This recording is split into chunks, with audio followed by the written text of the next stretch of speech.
Buddy, this is Golden Scales. Alright, I am presently working on my latest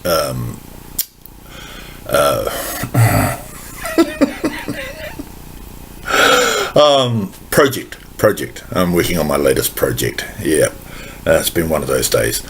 Alright, okay, I am currently turning these, which is 16 gauge wire, bits of wire, and they're approximately, I don't know, maybe 500 mil long. Okay, I just spent the last hour or so turning down the edges. Okay, there, you can see it. Oh well, okay, well yeah, you kind of get the point. Okay, now I'm making rings for this latest project of mine, which is a 4-in-1 Maille shirt. Okay, it's it's sort of designed like a bishop's mantle, whereas the rings are going down on an angle like this rather than across like that. Okay, now I'll try and, I'm currently sitting on my bed at the moment, that's why I'm a bit fiddly. So here we go. Right, now I shall get it the right way around and then put it on. Yep, here we go.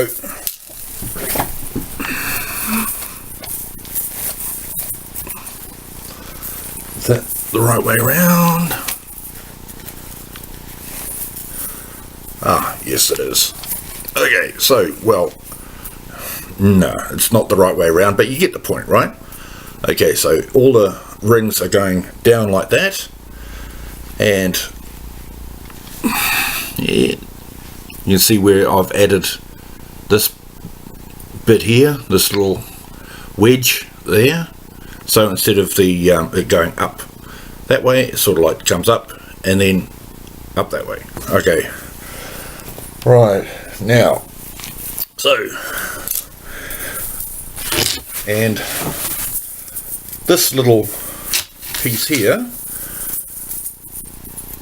currently has, I did have it the right way around after all, it just didn't sit properly. So this little piece here currently has 6,000 rings, if you can imagine that. Right, okay, so now I'm making some more. There are approximately just over 200 per bundle that I get from the local Maille 10 Mega. Only cost me about $8.90, and I can get 2,000 rings out of this, and I'm using this 8mm screwdriver to make the rings. Here we have one ring made already.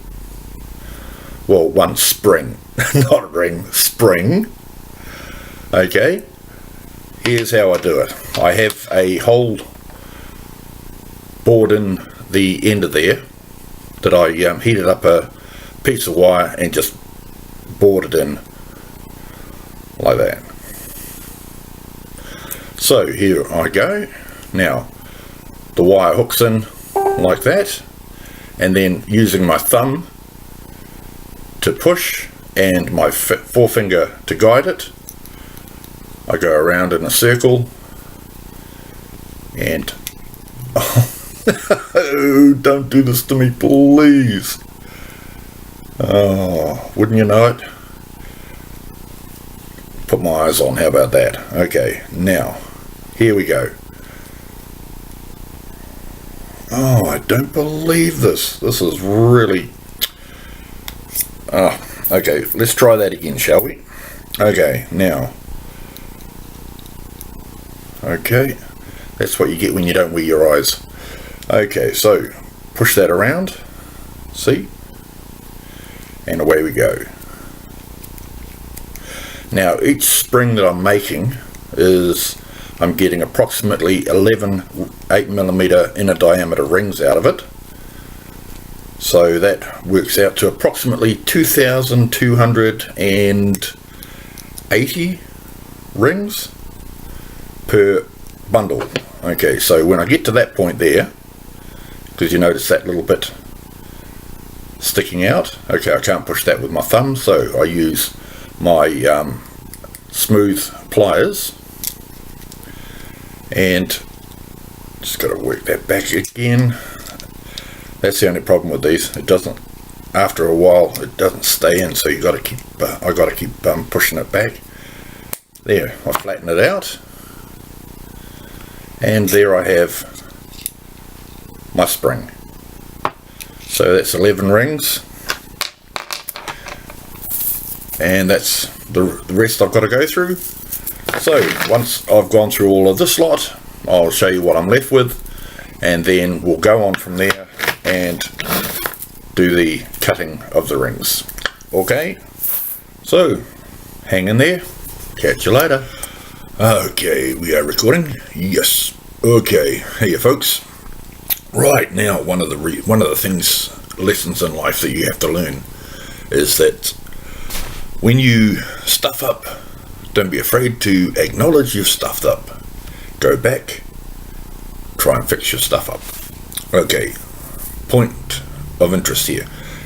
Last video that I did, you saw me wearing the top of the chainmail, or the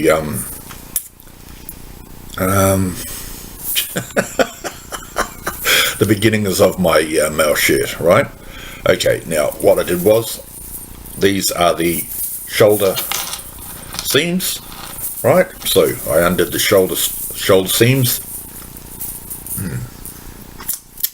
and counted them, and then because it was sitting too far back and it wasn't sitting straight on my shoulders, I took 2 rows off the side along the seam. Now, when it wasn't sitting right, it was sitting back. There's the muscle here in the shoulders, in the neck muscles, deltoids or whatever they're called, I can't remember. That to me is the seam along the shoulder that I'm aiming for, right? The thing wasn't sitting right. It would sit back, further back, even though I put the swatch in here, okay, and I built up the back to match the top of the swatch. It still wouldn't sit right, so what I did was, like I said, undid the shoulder seam, took 2 rows off along there, and then I discovered that one of the reasons why it wasn't sitting properly is because I have 21 on the side and I had 23 on the side after I'd taken off the 2 rows either side. Well, okay, no wonder. So I'm going to have to take 2 rows again off there to match the rows off there. Okay, so I have 21 here, 23 there. Well, actually the other 23 there, 21 there. Okay, now the reason why 21 and 23 is because of the swatches that I put in there. Okay, this is the front, you can see there, that is the front shoulder seam. Okay, so it's 33 along here, 33 minus 12, 21. Okay, now this is after 2 rows have been taken off the shoulder seam. It was 35, it's now 33. These swatches are 12 going up to a point of 1. So 33 minus 12 is 21. So, like I said, I'm going to have to take 2 more rows off this. Then after I've done that, I can sew it back together again, try it on for size, if necessary, undo it all again, and, well, actually I won't have to undo it all. what I'll do is I'll just sew it together probably about a third to halfway, put it on, see how it sits. That should bring it. Okay, now don't forget, this is the back, right? It should sit higher than what it was. It was sitting down here, now it should sit further up here. Okay, first opportunity I can, I'll get a photograph taken of it and pin it after I've done this.